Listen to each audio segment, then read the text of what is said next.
Hi, I'm David Dodge. Welcome to Green Energy Futures. Canada lost an amazing athlete, statesman, and author this year when Ken Dryden passed away. Today, we reach back into my radio archives to a series of interviews I did while on the Boreal Rendezvous conservation canoe trip in 2003. That year, conservationists and celebrities set out on river trips through the boreal forest to raise awareness for the need to conserve Canada's part of the circumpolar boreal forest. In all, there were 10 river trips into the boreal forest, featuring a long list of luminaries such as Sarah Harmer, Thompson Highway, John Ralston Saul, a younger Justin Trudeau, and many others. I was privileged to participate in a canoe trip up the Athabasca River from Fort McKay to Wood Buffalo National Park with Dr. David Suzuki, Dr. David Schindler, and Ken Dryden, among a dozen others. Today, we remember Ken Dryden not for his 5 Stanley Cups, but for another side of the man in an occasional series we're calling Conversations from the River. I spoke to Ken Dryden on a sandbar in the middle of the Athabasca River amidst the wilderness of the boreal forest. My name is Ken Dryden. I live in Toronto. I pretty much grew up in Toronto. I was born in Hamilton, but as a family, we moved to Toronto when I was a year old. And I grew up in a suburb of Toronto called Etobicoke and lived there right through to going to university, and then went away for university. Spent 10 years in Montreal and have been back in Toronto since the early 1980s.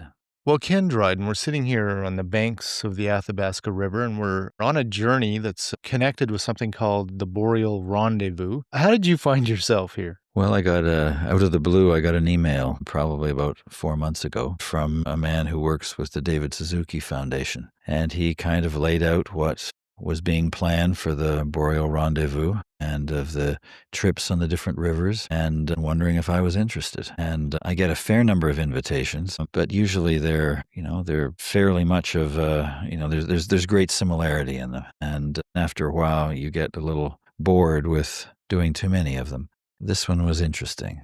Now, this one was that one that jumped out of the rest, and I like to travel. I like to be in different places. I like to see different things. I like to be with different people. I like to discover my own impressions of things, and here was a chance to go where I'd never been. I've been to the north several times, but I had never spent really any time on a river and never really experienced any river anywhere, let alone a river in northern Canada. And so I knew from the day I received the invitation that I wanted to find a way of doing it if there was a way of doing it. Well, that's great. And we sit here now, of course, 4 days into the journey. And describe, Ken, what you see. What do you see here around us right now? We should share with folks where we're sitting, because we're very fortunate to be sitting here with a glorious sunset about to happen and about 65 kilometers past the end of the road. Well, I see a big river, a river that's wide, and wide enough that even though it's got a pretty good current working us towards Lake Athabasca, it doesn't look like it's moving very much because of the width of the river. The forests on either side, there's not any kind of a canopy feeling because of the width of the river. I mean, it all feels fairly flat and fairly open with a lot of sky and not much else on the river. I mean, we've seen a couple of boats. That's about it. And it may well be the same boat or the same couple of boats going back and forth a few times. I've seen probably 6 or 7 cabins along the way and widely separated one from another. And otherwise, there's just us and the canoes. And the weather has been fantastic. I mean, it has been, warm and sunny with blue skies and very picturesque clouds. Enough of a breeze to keep the bugs down and to keep us cooled down as we're paddling. We had the wind against us today, which was too bad, but we had it very much with us yesterday, which was a great experience. And another thing that has sort of surprised me, I mean, we're sitting here on a sandbar, and of discovering that those are the prime camping spots going along the river. And the Athabasca is not a deep river. There are sandbars in lots of different spots. A lot of them are kind of mucky and they don't work too well. But those that aren't have these beautiful open spaces with, bushes or low trees on them, and being on the river with a nice breeze coming down the river. They're very comfortable until the sun goes down, and then the bugs come out. When you were thinking about this trip, I bet you didn't picture yourself swimming in the Athabasca River. I thought I would be swimming accidentally in the Athabasca River more than once. I'm not I haven't done a lot of canoeing in my life, and most has ended up in misadventure. And so that was really my biggest fear in coming here, was that I wouldn't be able to kind of carry my load in it. And so in terms of the swimming in the river, I mean, I thought that we would dunk ourselves every so often to keep cool. But it really is, it's very peaceful. I mean, it's right at this moment. I mean, it's 8:55 at night. The sun is still slightly above the trees. There's just a hint of a breeze. We've just finished dinner. There's still the smoke from the fire of dinner. And there isn't another human being within, I don't know how many miles. I mean, and untold miles, because all we can see is trees and river. Isn't that fabulous? So do you do these kinds of things much on your own? Do you go camping or traveling in these kinds of ways? I don't go camping. I mean, I've done very little camping in my life. I do like to travel. And I just like to go to different places. And sometimes in North America, we like to go someplace outside of North America on a vacation each year. In the last years, we were in Sicily for a couple of weeks, in China for a few weeks. And what we like to do, we couldn't do it in China, but is rent a car and just wander and have some rough plan in mind, but no real big plan in mind, and having no real idea of where we're going to spend a particular night, and not make reservations ahead of time, because it's very likely we're not going to want to end up in that place at that particular time. We're going to discover some other place along the way that we find more interesting. And so, I mean, I've always enjoyed that kind of wander. When I was playing, I loved to go to the other NHL cities and just, walk the streets and walk them on in the afternoon of the day of a game. I loved the time after a game, because I was still full of energy when the game was over. And most cities aren't that dangerous that late. They may seem so, but they aren't. And when you're out at that time, you can feel, even the biggest city feels peaceful, because there are very few people around, and you can feel as if the street sort of belongs to you. So you're learning to tolerate the sleeping conditions? Well, I'm learning that a little bit. I thought I had it mastered, the second night, but last night didn't work so well. I have discovered that the key to the whole thing is having a pillow that works. And the first night, it was the last thing I thought about, and that was a disaster. And I just kind of rolled up anything. Well, it was lumpy and hard and misshapen. And then the next night, I thought it worked. And so I thought last night would work perfectly, and it didn't. So I don't know about tonight. So that's great. So what do you think of the Boreal Forest, having spent a few days in it? And when you think about it as a Canadian fixture, and we realize, as we've learned on this trip, that it's such an expansive part of Canada, it covers half of Canada. Does that get you thinking about it? And if so, what are you thinking? Yeah, it does. I mean, I guess to me, it is something that had no real identity to me before. I mean, the Canadian Shield has an identity to me. I learned about it in school. I understand it to some extent, and have experienced it firsthand. And a boreal forest is something that I've experienced forests. I've experienced lakes and rivers.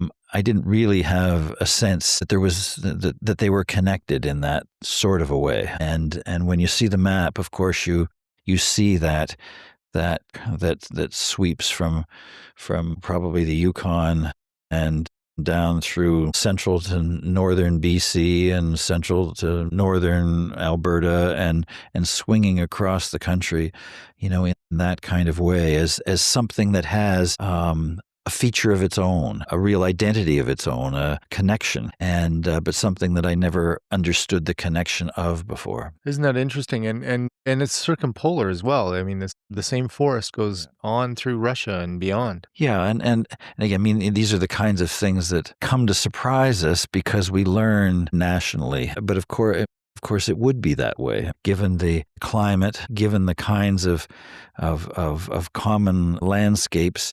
You're going to have common features like that are going to be shared beyond boundaries. Ken, I know you have your position with the Toronto Maple Leafs, but what is it that you do with your time these days? What is it that occupies you and commands your attention? Well, my job with the Leafs is to try to set a direction, for the team, help set the ambitions. What should the Toronto Maple Leafs be? Given the history of the team, the possibilities of the team, given the state of the NHL, given the challenges of Canadian teams, what is the proper ambition of a franchise like the Toronto Maple Leafs? And it's my belief that the Leafs have the chance to be the most important hockey franchise in the world. And if that is your chance, then you be it. You work at that. You have no right not to have that ambition. And piece by piece and little by little and day by day and relentlessly, you do things consistent with that in mind and never forget that proper ambition. And so essentially that's my job. And whether it relates to things on the ice or off the ice, things that seem very directly connected to the franchise, other things that don't seem that directly connected, they are connected. They are all part of a public understanding and of your own, private internal understanding of what it is you are. And that's what I try to work on. You have an uncommonly broad view of things, especially from the perspective of what you do for a living, and you actually work in the community and whatnot. How does that fit with what you're trying to do with the Toronto Maple Leafs? Well, I think it's extremely related, and that's part of the reason why I do what I do. It's somebody who is an actor. You like that person because they're a good actor, but you really want that good actor to be a good person. You want them to be funny. You want them to be interesting. You want them to be smart. You want them to be nice to people.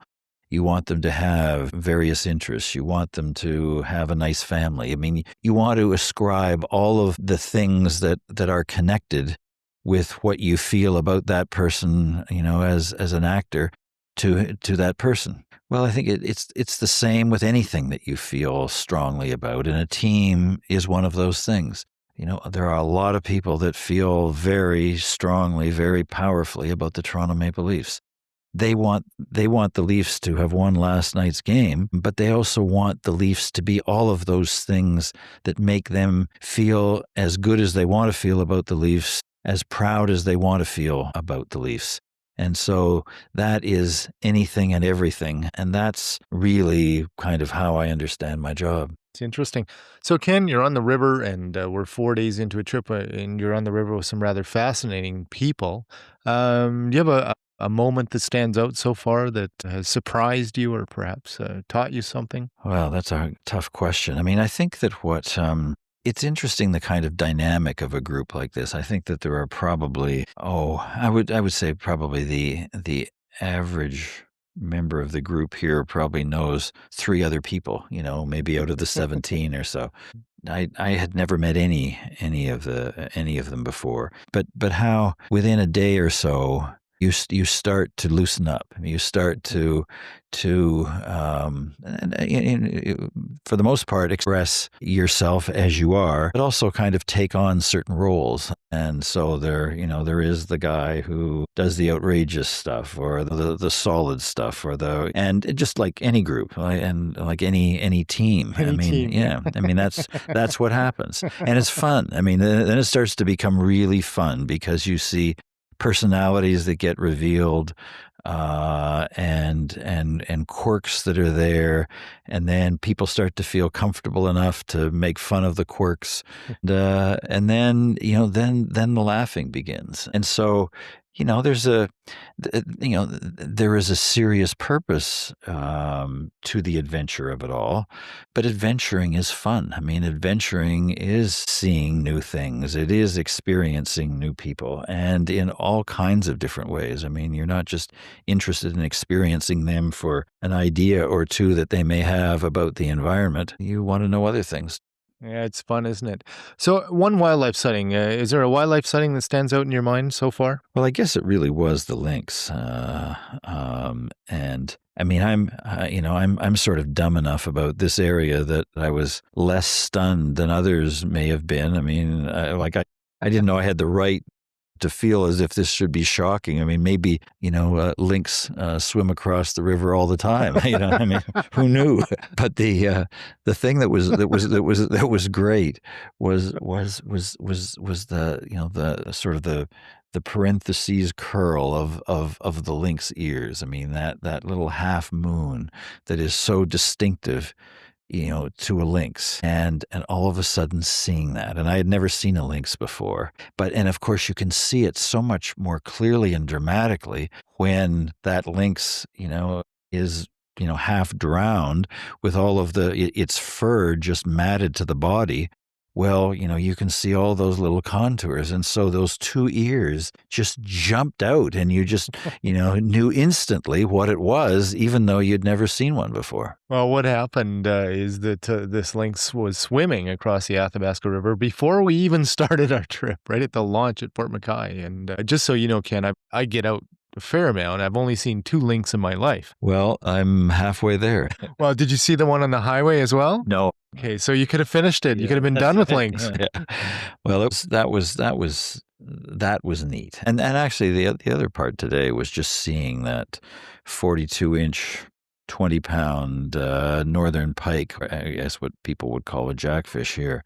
And I mean, I know pike can get big and a lot bigger than that and the rest of it, but that's a pretty impressive size fish to just see right there. I mean, that was quite something. Well, and being as it was David Suzuki who caught it, I think the fish was more than half as big as he is. I think at least that. And I mean, the whole sequence of how it was caught too, and with the guide Vince here, who's such a terrific guy, and he and David have had a little bit of a competition in terms of fishing that doesn't have to it isn't just personal. It has a little bit to do with Alberta and BC as well. And so, the night before, David had gone fishing for a short time, hadn't caught anything, came back and said, there are no fish in, these Alberta rivers. And then Vince just grabbed, the fishing line, and within 5 minutes, he had a pike, he had a jackfish on it. And of course, everybody just erupted when they saw it. I mean, it was like Babe Ruth calling a shot. I mean, he just went out, and within 5 minutes, he had caught this jackfish. So then the next morning, he takes David out, and David returns with the big fish. So it was a great sequence. Well, it's so good that, you'd almost have to think that Vince had planted those fish or something. Well, it's and knowing Vince, if there was a way to plant it, he may have. I mean, the other thing that was classic about Vince is that the night before, when he had caught his fish, he released the fish back into the water, just as David's wife, Tara, came running over with a camera. The problem was that Vince had already released the fish, and Tara wanted to take a picture. So all of a sudden, and we're looking at this from a distance and trying to figure out what's going on, and you see Vince kind of running across the water, and we're trying to figure out what he was doing. What he was doing was to try to catch the fish for the picture, and he did. I mean, he ended up catching the fish with his bare hands the second time, in order to hold it up for Tara to take a picture. It was a fine moment, wasn't it? It was. Well, David, I'm David. Oh, Ken. I have a brother named Dave, and I get called that half the time. So, well, David's pretty safe. There's so many. That's right. Ken, it's been a pleasure, and I wish you luck on the best of the trip. And I have to say, it's been a pleasure as well being on this trip, and it's been quite special all around. It has been, and I can't wait for tomorrow. Great. Thank you very much. Thank you, David. That was my conversation with the late hockey legend Ken Dryden on a sandbar on the Athabasca River back in 2003. I will always remember the sight of a very relaxed Ken Dryden sitting on a beach canoe reading a book as he easily settled into the rhythms of canoeing and camping in the wilderness, which then was a new experience for him. To recall some of the details of the Boreal Rendezvous trips, I referred to a copy of James Raffin's book, Rendezvous with the Wild, the Boreal Forest. While pursuing the archives, I also found many other interviews that provide unique insights into some fascinating people. I will share these over time in an occasional series we're calling Conversations from the River. Some of these were from a 330-part series I produced for CKUA Radio called The Ecofile. Subscribe to the Green Energy Futures audio or video podcasts on your favorite podcast app or YouTube, and visit greenenergyfutures.ca to learn more. Taking you back in time from the banks of the Athabasca River, I'm David Dodge.